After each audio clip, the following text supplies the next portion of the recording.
Hey, today we're going to be looking at properties of logarithms. There are three properties we're going to actually take a look at. There's a situation where we have the product property, the quotient property, and the product property. Notice that in all cases we'll have to be dealing with positive numbers. Right? Exponents can be negative, but the base has to be positive, and the value of the expression has to be positive. And so anytime we've got the base or the value of the expression, it's going to be positive, and we don't usually have the base equal to 1 because 1 raised to any power is still just 1. Very anticlimactic. Notice for the product property that if we've got m times n, it'll expand with addition. But when we do expand with addition, I have to have the log written for each of those two variables, right? Log base b for the m, and also log base b for the n.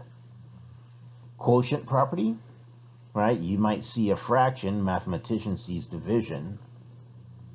Right, the fraction m over n is actually m divided by n. It expands with subtraction, but again, when we expand it, each term needs its own logarithm. I can't just put log base b and then put m minus n. I have to have log base b of m, then the subtraction symbol, and then log base b of n. The last one, the product property, log base b of m to the n power. That exponent of n goes out in front and becomes a coefficient n times log base b of m. So we're going to try and expand and condense logarithms. As a reminder, there are the three properties. So if I want to condense this logarithm, I'll say, okay, the log base 7 matches the log base 7, so I can do this. Addition will condense with multiplication. 2 times 3 is 6. So there's my answer, log base 7 of 6. Another example. The bases match, right? They're both log base 3, so that's good. Subtraction will condense with division. So I'm thinking log base 3 of 8 over 4. Am I going to really see 8 over 4? 8 divided by 4 is just 2. Log base 3 of 2. The 3 out in front as a coefficient. That will become an exponent. So I'm probably looking at log base 5, 2 to the third power. Am I going to actually see 2 to the third power? Oh, that's right. 2 to the third power is 8. Log base 5 of 8. Hey, 3 terms on this example. 6 times 14 is 84. 84 divided by 21 is 4. So I'm looking at log base 5 of 4. The coefficient of 2 becomes an exponent.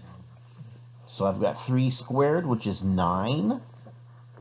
9 times 5 is 45. And so I've got log base 3 of 45.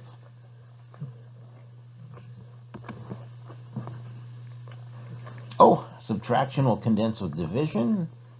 So we're probably looking at log base 7 of 21 over 3. Wait a minute, 21 over 3.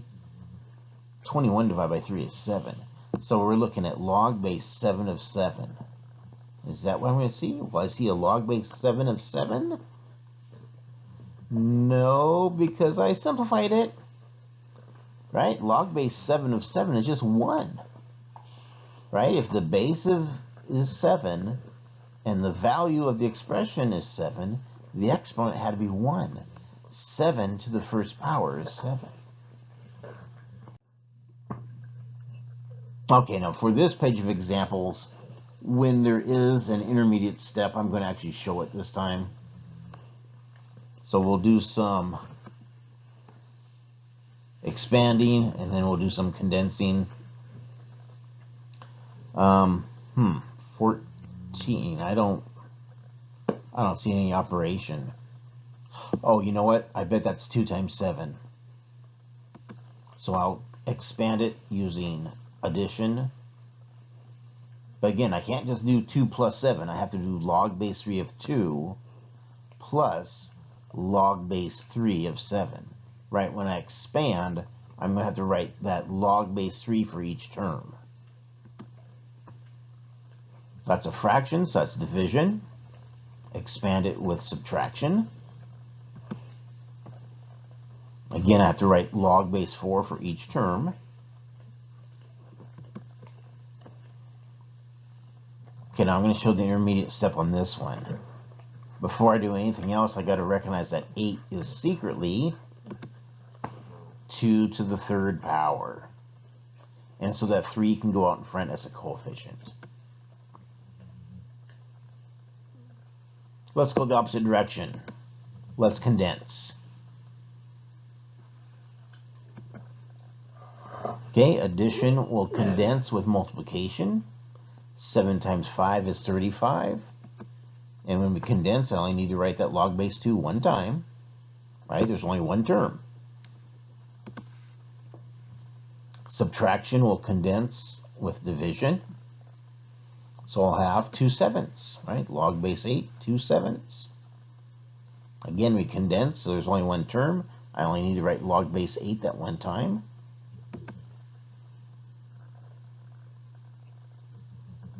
Okay, now the intermediate step is recognizing that 2 needs to become an exponent. So I'll have log base 5, 7 squared. And of course, 7 times 7 is 49. So there's my answer. Let's pause. Oh, that's so funny. So there's an excellent worksheet that is available to you. And then after you complete the worksheet,